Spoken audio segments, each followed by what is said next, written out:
Hi there everyone, Peter of England here, bringing you a series of answers to a series of questions. Questions that have been posed either via email or through chat forums or posed directly to me over the last 2 to 3 weeks. Some of these have been addressed on the website, which if you go to www.wearebank.co.uk and look at the FAQ, Frequently Asked Questions page, you will see that some of these questions have been addressed. Others are new, and so we're going to address these now. But before I do that, I'd like to address a fundamental problem that all people probably have to face when they're in a situation of wanting to bring change. Change in any form is always uncomfortable. There are the people who profess to want to be part of the change movement. There are people who are avidly certain that they want to be part of it, but always, without exception, no matter what movement it is, there are always these backbiters, these shills, these trolls, these people who will make all sorts of accusations based on rumour, based on conjecture, and some of them actually based on the fact that they're paid by the government and the banking institutions and whatever organisations you might call security services to try and destabilise a movement.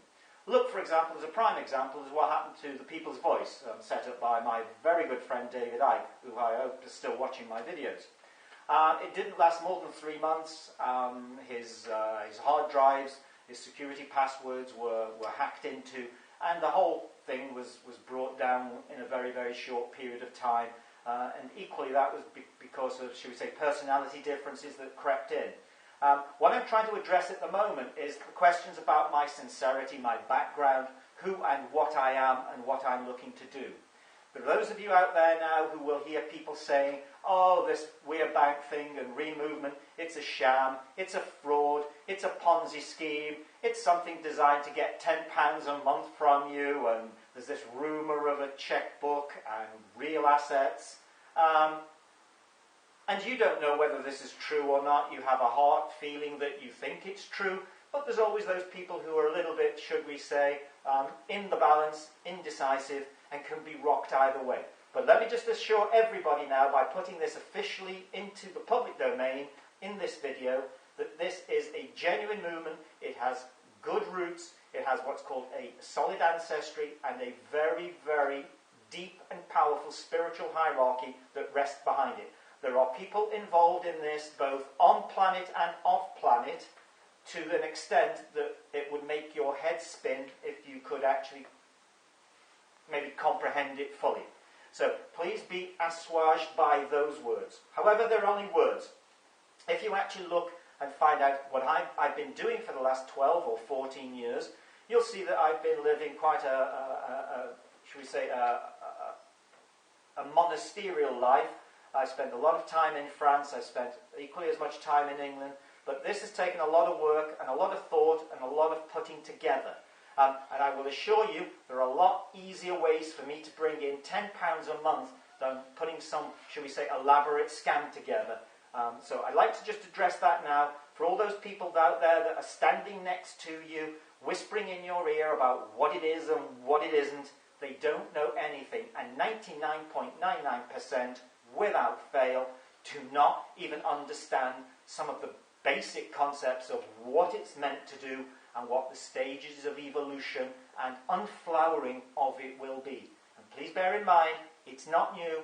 It was set up in 2011 in France, and it was actually brought in as a website in 2012. So it's already well on the way to being 3 years, should we say, in gestation.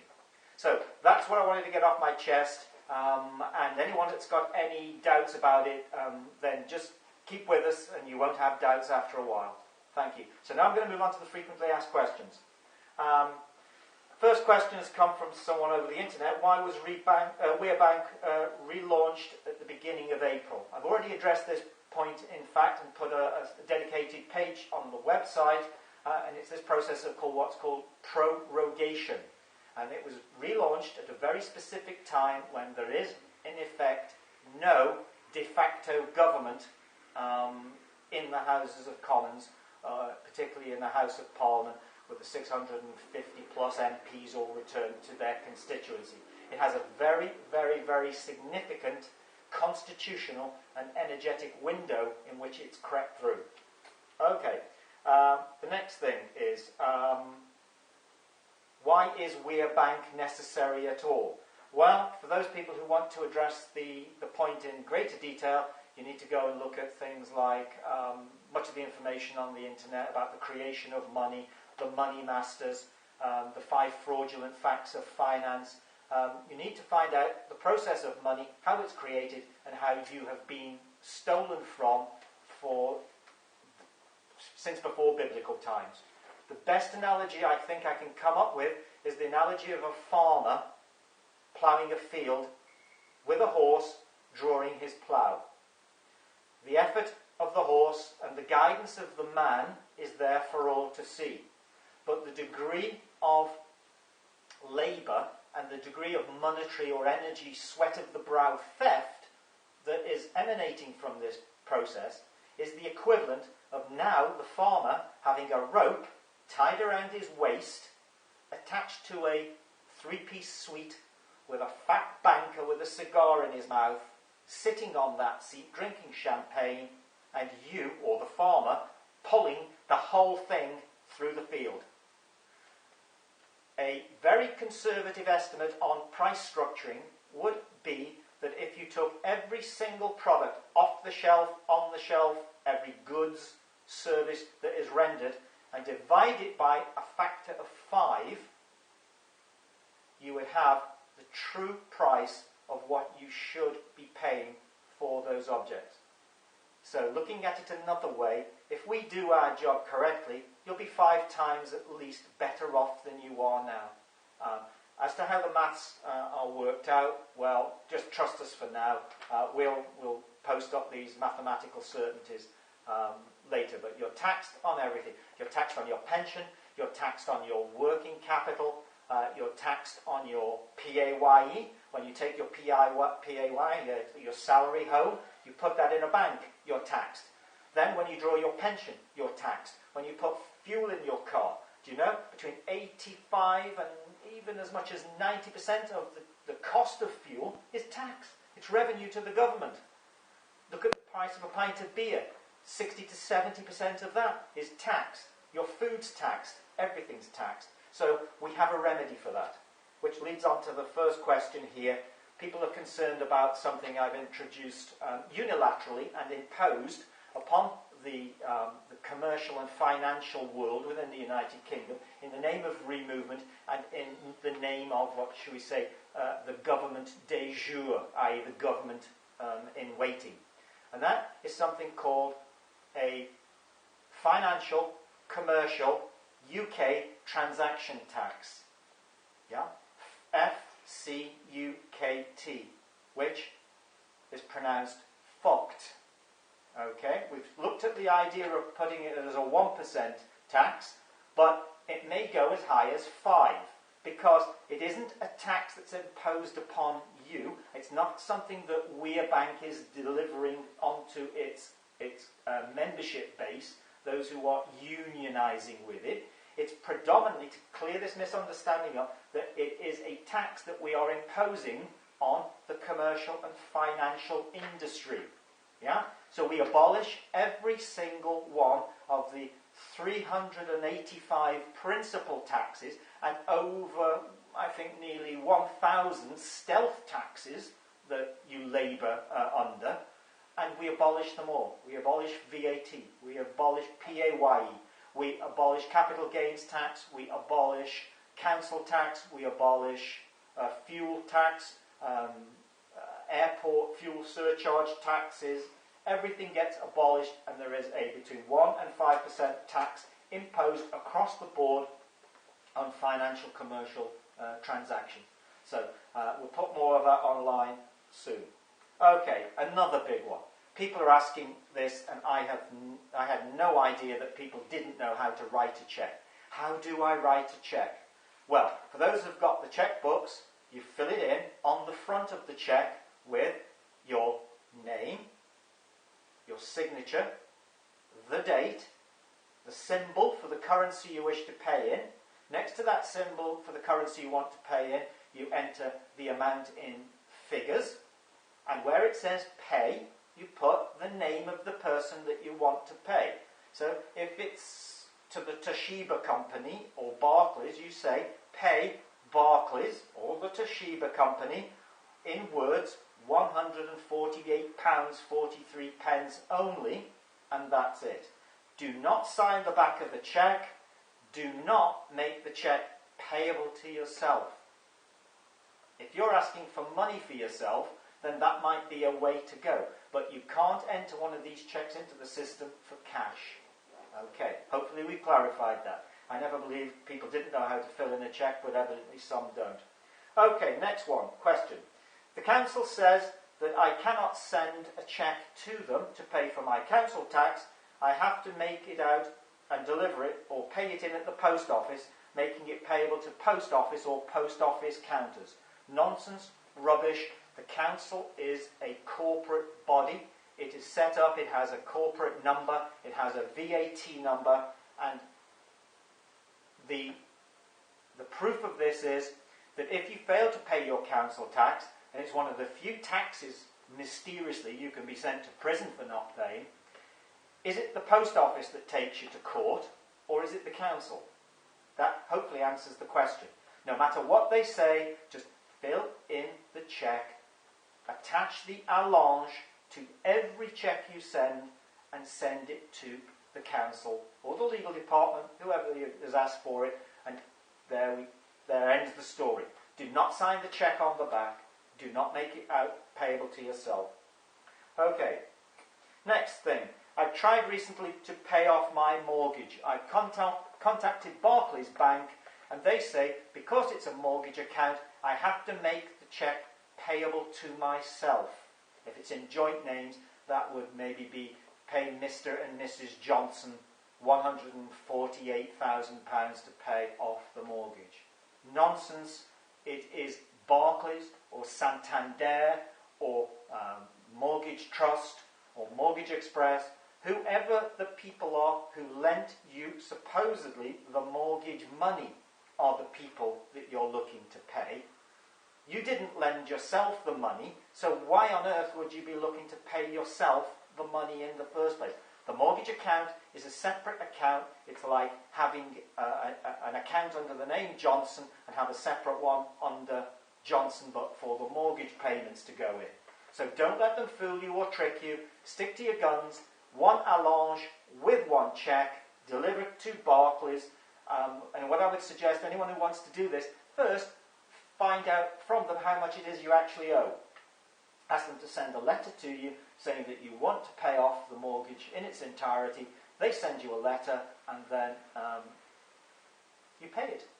There might be something called a per diem attachment to it, which would therefore give you a window of 7 days or 30 days to pay, and that might say £7.60 a day, which would be the accrual of interest on the outstanding amount between the time they finalise the letter and when you make the payment. Okay? Another one. Weir Bank is a complete fraudulent entity. It doesn't have any real assets and it has no money of its own, therefore is operating outside a monetary system. Okay. The thing we need to address here is first go away and find out what the definition of money is, what a negotiable financial instrument is, and how the banking system operates and produces its own money. For every individual who has joined Removement, they have been offered the facility of a Weir banking account. With that account, if they choose, comes a chequebook. But before the chequebook is presented to them, they need to produce and deliver to Weir Bank a promissory note, which is a promise to pay. It's a negotiable financial instrument under the Bills of Exchange Act, and please bear in mind there is no such thing as money on the planet. There are only goods and services which pay for goods and services. The only thing of any wealth or any monetary value whatsoever on the planet is your promise to pay and your signature. That's all there is. That's the nature of money. Okay, the next point is the contributions I make in my monthly fee, We a Bank. Where does that money go? Well, the £10 a month gets credited into the account. The amount that you pay for your checkbook gets credited into your account in the form of RE. So, in effect, even though you are paying with sterling, we are absorbing that sterling and creating it into another currency. We do not recognise sterling as a monetary unit of account in the country, except for the abolition or the debt assumption aspect of paying it down to the debtor so-called. Okay. Next point. About the monetary unit of account. Why haven't you made £1 equivalent to 1 RE? Therefore, the promissory note being 150,000 sterling to 150,000 RE. This is partly an answer to the previous question. In effect, we are not a complementary currency. We're not an alternative currency. We're a completely separate unit of account, marching parallel to the conventional, criminal, Babylonian, debt slavery, theft of energy, usurious accounting system that the Genovese, Florentine bankers put into place in the 15th century. So we're totally separate from them. Once money comes into your account, as far as you're concerned, it only ever goes out again in RE. So we've covered the financial transaction, we've covered the council, we've covered how to write a cheque. The hotline, very important. The hotline on the cheque. The hotline on the cheque isn't for you, it's predominantly for the payee, the person that, or the organisation or the corporate entity you've given the cheque to. So please don't be phoning it because it's choking it up in a way that we can't handle the calls coming in from the payee, like the bank or the mortgage company. Next question. Can I sign a cheque to pay for my friend's water bill, my mother's mortgage, etc.? Absolutely not.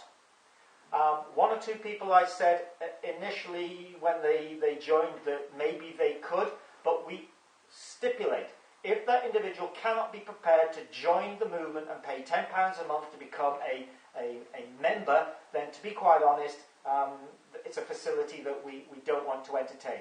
We don't want cheques flying off, people paying for someone else's, should we say, financial responsibilities. If they join, they can do exactly what you're doing, but as far as we're concerned, you do not pay off a third party's debt liability. And we want to make that perfectly clear. Finally, I would say that I've covered about everything now, so what I would say is there will be more questions that will be coming in over the period of the next weeks, but predominantly, take care, be responsible. If in doubt, ask or ask someone else you know. Don't be morally irresponsible. And this is predominantly a defensive banking process. It is not for you to issue checks to yourself to try and gain cash or have cash paid into your account by the enemy system. Barclays and all these other people won't entertain it. And finally, the account number 88888 is an account for everybody. We are holding the monies, the promissory notes, the contributions in a trust, a constructive trust of which you are the beneficiary. Let's make that clear. So that's why you haven't got an individual account. You're all in it collectively together. And that's the beauty of the system. That's why it will prevail, why it cannot fail, and why we are bank, why we are here, and why we are taking over the financial, commercial, transaction system within the United Kingdom. And let's just see what happens come election time. So it's Peter of England signing off. Don't forget to subscribe. Don't forget to join. Thank you.